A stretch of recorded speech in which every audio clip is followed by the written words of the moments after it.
আপুদের রিকোয়েস্টে ২ পাউন্ডের একটা চকলেট কেকের রেসিপি নিয়ে হাজির হয়ে গেলাম। আর এই রেসিপিটা এতই সহজ যে কেউ কিন্তু এই রেসিপি ফলো করে বানাতে পারবেন।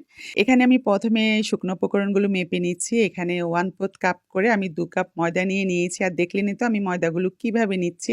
একদম সমান করে আর কোনো ঝাঁকুনি দিয়ে নেওয়া যাবে না। এভাবে সমান করে নিতে হবে। আর এখানে দিয়ে দিলাম ডার্ক কোকো পাউডার যেটা, সেটা। অনেকে বক্সটা দেখতে চেয়েছেন তাই দেখিয়ে দিলাম। এখানে আমি ৪ টেবিল চামচ কোকো পাউডার নেব ২ পাউন্ড কেকের জন্য। ১ পাউন্ড কেকের জন্য আমি ২ টেবিল চামচ কোকো পাউডার দেই। তো এই যে এর জন্য আমি ৪ টেবিল চামচ নিয়ে নিলাম। আপনারা এই মেজারমেন্টটাকে অর্ধেক করে ১ পাউন্ড কেকও বানাতে পারবেন। এই যে ৪ টেবিল চামচ কোকো পাউডার নেওয়া হয়ে গিয়েছে। এখন ১ চা চামচ আমি বেকিং পাউডার দিয়ে দিব। যেহেতু ২ পাউন্ডের কেকের। আর এখানে দিয়ে দিলাম ২ টেবিল চামচ আমি গুঁড়ো দুধ। আর এখানে দিলাম ২ টেবিল চামচ আমি কর্নফ্লাওয়ার। তো এই যে আর এখানে দিলাম কফি পাউডার ১ চা চামচ। এটা অপশনাল, আপনারা চাইলে দিতে পারেন। এটা দিলে ভালো লাগে আমার কাছে, এজন্য আমি দেই। এটা কিন্তু আপনারা না চাইলে না দিতে পারেন। তো এগুলা শুকনো উপকরণগুলো আমি ভালো করে মিশিয়ে নিচ্ছি। আর এখানে দিব ২ আঙ্গুলের ২ চিমটি লবণ। এখন এই শুকনো উপকরণগুলো আমি ঢেকে রেখে দিব। তারপর হচ্ছে কেক বানাতে চলে যাব। আর অবশ্যই কিন্তু কেক বানানোর ক্ষেত্রে বেকিং পাউডারটা ভালো ব্র্যান্ডের দেওয়ার চেষ্টা করবেন। এখন নিয়ে নিয়েছি নরমাল তাপমাত্রায় থাকা ৪ টা ডিম।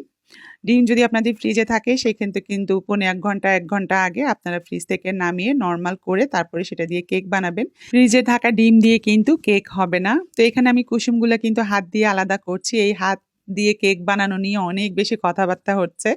কিন্তু এই ডিমের কুসুমটা কিন্তু হাত দিয়ে আলাদা করতে মানে ভালো হয় আরকি। না হলে দেখা যায় কুসুম ভেঙে সাদা অংশের সাথে মিশে যায়। সেক্ষেত্রে কিন্তু ডিমের মেরাংটা সুন্দর হয় না। তো আমি সবসময় হাত দিয়ে কুসুমটা তুলে নিই। আর এখন দেখেন সাদা অংশটাকে আমি আলাদা করে বিট করে নিচ্ছি। এটা এমনভাবে বিট করতে হবে যাতে বাটি কাত করলেও আপনার এই ডিমের মেরাংটা পড়ে যাবে না।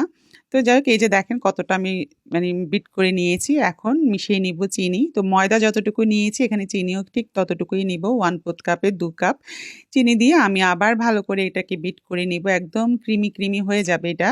আর আঙ্গুল দিয়ে একটু দেখলে দেখবেন যে একদম একটা চিনিও গোটা নেই। মানে চিনিটা ভালো করে গলে গিয়েছে। আর চিনি যদি আস্ত থেকে যায় সেক্ষেত্রে কিন্তু কেক বেক করার পরে একটু ভিজা থাকে। অনেকেই বলে যে কেক ভিজা কেন থাকে? উপরটাকে হাত দিলে ভিজা লাগে। এই যে চিনি না যে ঠিকমতো না গললে তখন একটু ভিজা থাকে আরকি। এখানে আমি ১ চা চামচ হচ্ছে ভ্যানিলা এসেন্স দিয়ে দিয়েছি। আমি রেডম্যানের ভ্যানিলা এসেন্সটাই ব্যবহার করেছি। আপনারাও কিন্তু ভালো ব্র্যান্ডের ভ্যানিলা এসেন্স ব্যবহার করবেন। তাহলে কেকটা অনেক সুন্দর একটা গ্রান হয়। আর এখানে আমি ডিমের যে কুসুমটা সেটা দিয়ে দিয়েছি। তো দিয়ে আবার একটু মানে বিটারের একদম লো স্পিডে একটু মিশিয়ে নিচ্ছিলাম। এটা ২০ থেকে ৩০ সেকেন্ড মিশালেই সুন্দর করে মিশানো হয়ে যায়। তারপরে দিয়ে দিলাম ৪ টেবিল চামচ আমি তেল। মানে 1/4 কাপের ১ কাপ আমি তেল দিয়ে দিয়েছি। ২ পাউন্ড কেকের জন্য। এখন একটা বিটারের কাপটা তুলে নিব। তারপর আমি শুকনো উপকরণগুলো মিশিয়ে নিচ্ছি। এই শুকনো উপকরণগুলো এমনভাবে মিশাতে হবে যাতে আপনার ডিমের যে মেরাংটা সেটা নষ্ট না হয়। এটা যদি একবার ডেবে যায়, বসে যায়, সেক্ষেত্রে আপনাদের কেক কিন্তু একদম সুন্দর হবে না। মানে ফ্লাফি যে ভাবটা বা স্পঞ্জি যে ভাবটা সেটা থাকবে না। তো এই যে একদম আলতো হাতে কিন্তু এটাকে মিশাতে হবে। অনেকটা সময় নিয়ে, পারলে আপনারা ৪-৫ বারে মানে ময়দাটা দিয়ে তারপর মিশাবেন। তো যাই হোক, আমি এখানে একটু মানে স্পিডটা বাড়িয়ে দিয়েছি কারণ হচ্ছে ভিডিওটা অনেক বড় হয়ে যেত। তো এই যে ভালো করে মিশিয়ে নিয়ে তারপরে আমি আবার স্প্যাচুলা দিয়ে ভালো করে মিশাবো। কারণ এভাবে মিশালেও কিন্তু নিচে তেল বা হচ্ছে শুকনো উপকরণগুলো থেকে যায়। এজন্য আবার ভালো করে স্প্যাচুলা দিয়ে আমি আবার মিশিয়ে নিচ্ছি আর দেখছি যে নিচে কোনো শুকনো উপকরণ রয়ে গিয়েছে কিনা। আপনারা এই ২ পাউন্ড কেক কিন্তু ৯ ইঞ্চি মোল্ডে সুন্দর করে বেক করতে পারবেন। আর আজকে আমি ৭ ইঞ্চি মোল্ডে করে ২ মোল্ডে বেক করব। যেহেতু কেকটা আমি একটু টল করব। তো এজন্য আমি ২ টা মোল্ডে নিয়ে নিয়েছি। আপনারা চাইলে কিন্তু ৯ ইঞ্চি মোল্ডে বেক করতে পারবেন এই ২ পাউন্ড কেক।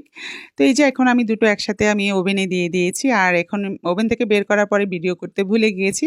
এখন যে আমি কেকের ডেকোরেশন করার সময় যে ভিডিওটা করেছি সেটা এড করে দিচ্ছিলাম।